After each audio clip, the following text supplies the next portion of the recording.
3 blocks with the masses m, 2m and 3m are connected by string. ये m है, ये 2m है, ये 3m है. After an upward force F applied on the block m, इसके ऊपर एक F का फोर्स लगा दिया ऊपर की तरफ. The masses moves upward at constant speed v. ये ऊपर की तरफ v की स्पीड से मूव कर रहे हैं constant speed v से. What is the force on the block of mass 2m? इस पे नेट फोर्स कितना लगेगा ये बताना. यार एक बात बताओ, रेस्ट में रहना या कांस्टेंट स्पीड से जाना एक ही बात है. अगर किसी बॉडी कोई बॉडी रेस्ट में तो नेट फोर्स क्या है उस पर? जीरो. और कोई बॉडी कांस्टेंट स्पीड से जा रही है तो उसका भी उसके ऊपर भी नेट फोर्स क्या है? सीधी सी बात, नेट फोर्स जीरो ही लगेगा. सोल्व करने की कितना लगेगा, क्या लगेगा, निकालने की जरूरत. जब नेट फोर्स है ही जीरो, ऊपर का फोर्स और नीचे के फोर्सेस क्या हो जाएंगे, मिला के नेट जीरो हो जाएगा. क्योंकि स्पीड कांस्टेंट है यार, इसने बोल नहीं दिया स्पीड कांस्टेंट है. फिर स्पीड कांस्टेंट है तो नेट फोर्स जीरो हो जाएगा.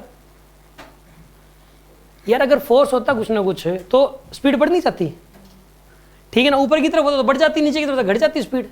अब स्पीड कांस्टेंट है, स्पीड कांस्टेंट मतलब नेट फोर्स जीरो. तो यहाँ पे नेट फोर्स बताना, इसके ऊपर 2m के ऊपर कितना लगेगा, तो जीरो आंसर आएगा इसका. सीधी सी बात है, ज़्यादा साइंस की जरूरत ही नहीं है इसके अंदर. हाँ जी, किसी को कुछ पूछना तो बताओ इसके अंदर. अगर f की वैल्यू पूछता तो 6 mg होता है इसका. बिल्कुल, अगर f की वैल्यू पूछता तो इस पूरे सिस्टम को एक मान लेते. इस पूरे सिस्टम पे जितना फोर्स नीचे की तरफ लगता है उतना ही ऊपर की तरफ, तभी तो स्पीड कांस्टेंट है.